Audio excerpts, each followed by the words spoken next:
Hello दोस्तों, इस नई कहानी में आप सभी का स्वागत है। दोस्तों, आइए आपके बीच एक और बहुत अच्छी सी स्टोरी लेकर आए हैं। दोस्तों, एक बहुत ही अच्छी मोरल स्टोरी।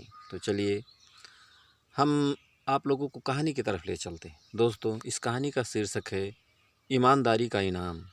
तो चलिए हम आप लोगों को कहानी की तरफ ले चलते हैं। एक छोटे से गांव में एक लड़का रहता था। नाम था राजू। राजू बहुत ही गरीब परिवार से था, लेकिन उसमें एक गुण था जो सबको प्रभावित करता था। वो था उसकी ईमानदारी। राजू अपने माता पिता के साथ रहता था। उसके पिता लकड़ी काटने का काम करते थे और माँ खेतों में मजदूरी करती थी।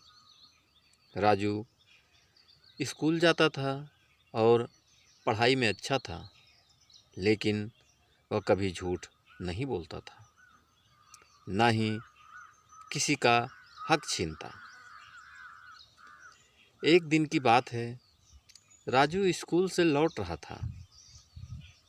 रास्ते में उसे एक चमचमाता हुआ बटुआ मिला।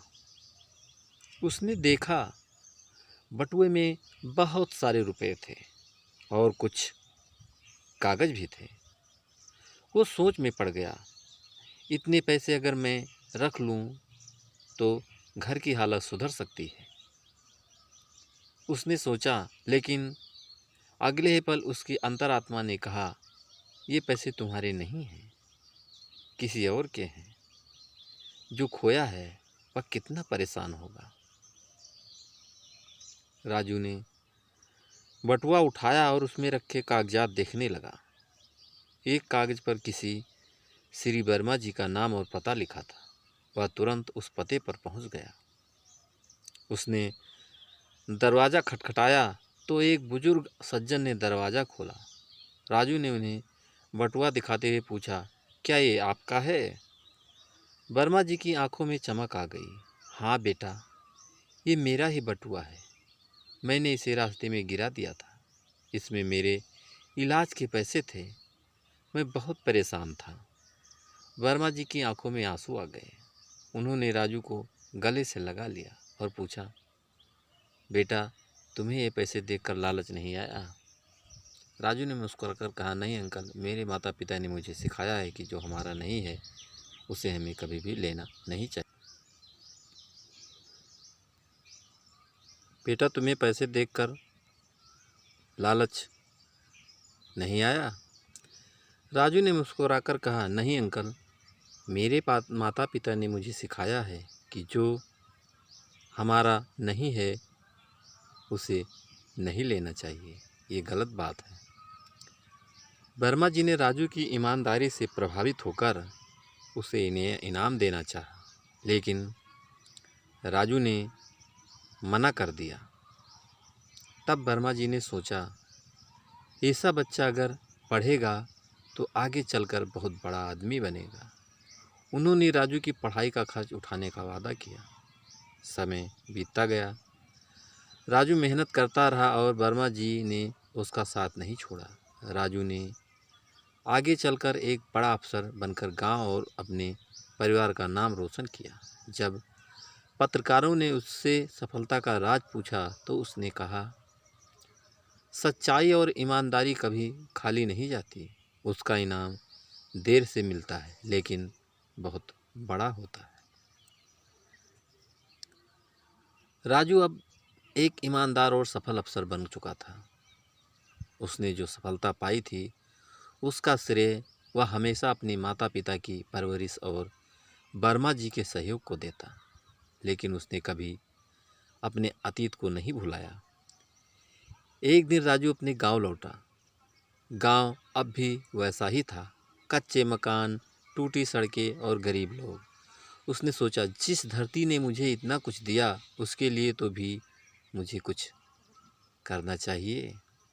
राजू ने सबसे पहले गांव में एक सरकारी स्कूल बनवाया ताकि बच्चों को अच्छी शिक्षा मिल सके। फिर एक स्वास्थ्य केंद्र खुलवाया जिससे लोगों को इलाज के लिए शहर न भागना पड़े। राजू खुद हर रविवार को गांव आता और बच्चों को पढ़ाता। वो उन्हें कहानियाँ सुनाता, ईमानदारी की, मेहनत की और सच्चाई की। बच्चे उसे बहुत पसंद करते थे। लोग उसे अब राजू बाबू कहकर पुकारते थे। एक दिन गांव में एक लड़का दौड़ता हुआ आया। उसके हाथ में एक मोबाइल था। उसने कहा, राजू भैया, मुझे ये रास्ते में मिला है, शायद किसी ने गिराया है। राजू मुस्कुराया। उसे अपने बचपन का वह दिन याद आ गया जब उसने बटुआ लौटाया था। उसने बच्चे को गले लगाया और कहा, तू एक दिन बहुत बड़ा आदमी बनेगा। आज से तू मेरे साथ हर रविवार बच्चों को पढ़ाएगा। इस तरह राजू ने जो अच्छाई पाई थी उसे आगे बढ़ाया। उसके गांव के कई बच्चे अच्छे स्कूल में पढ़ने लगे और कुछ तो शहर में जाकर नौकरी भी करने लगे। दोस्तों, राजू अब एक प्रसिद्ध सरकारी अफसर बन चुका था, लेकिन उसके मन में घमंड नहीं था। उसकी ईमानदारी, सरलता और सेवा भावना की चर्चा पूरे जिले में होने लगी थी। एक दिन की बात है, राजू को एक बहुत ही मुश्किल केस सौंपा गया। एक बड़े उद्योगपति ने गांव की ज़मीन हड़प कर वहां फैक्ट्री बनाने की योजना बनाई थी। बहुत से लोग डर के कारण कुछ नहीं बोल पा रहे थे।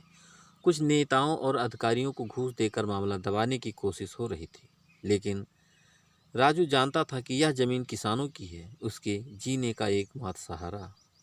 उसने बिना डरे जांच शुरू कर दी, सभी दस्तावेज मंगवाए और गांव में जाकर खुद लोगों से मिला। उसने देखा कि कई किसान अनपढ़ थे, उन्होंने ज़बरदस्ती दस्तखत कराए गए थे। जब उद्योगपति को पता चला कि राजू यह केस देख रहा है, तो उसने एक रात एक आदमी को राजू के पास भेजा जो एक भारी भरकम घूस का प्रस्ताव लेकर आया। राजू ने उसकी आंखों में देखा और मुस्कुरा दिया। जाकर कह दो अपने मालिक से, राजू बोला। राजू वो लड़का है जिसने बटुआ लौटाया था। लाखों की ज़मीन तो बहुत छोटी चीज़ है। अगले दिन राजू ने प्रेस कॉन्फ्रेंस बुलवाई, सारे सबूत रखे और उद्योगपति के खिलाफ केस दर्ज करवा दिया। किसानों की ज़मीन उन्हें लौटा दी गई। यह खबर मीडिया में फैल गई। ईमानदार अफसर ने किसानों को दिलाया इंसाफ। अब लोग राजू को जनता का हीरो कहने लगे। सरकार ने भी उसकी ईमानदारी और बहादुरी को सम्मानित किया। उसे सर्वश्रेष्ठ अधिकारी पुरस्कार से नवाजा गया। लेकिन राजू ने एक बात हमेशा दोहराई, पुरस्कार से बड़ी बात है विश्वास, और वो केवल ईमानदारी से ही मिलता है। तो दोस्तों, ये कहानी आपको कैसी लगी हमें कमेंट करके ज़रूर बताइएगा। और दोस्तों, एक लाइक ज़रूर कर दीजिएगा, क्योंकि आपके लाइक से ही हमें मोटिवेशन मिलता है दोस्तों। और अगर अभी तक आपने हमारे चैनल को सब्सक्राइब नहीं किया है तो प्लीज़ जल्दी से आप हमारे चैनल को सब्सक्राइब कर लीजिए, जिससे इसी तरह अच्छी अच्छी और प्यारी प्यारी कहानियाँ आप लोगों के बीच पहुंचाता रहूं और आप लोग कहानियों का आनंद उठाते रहें। तो दोस्तों, एक नई कहानी के साथ आपसे फिर मुलाकात होगी। तब तक के लिए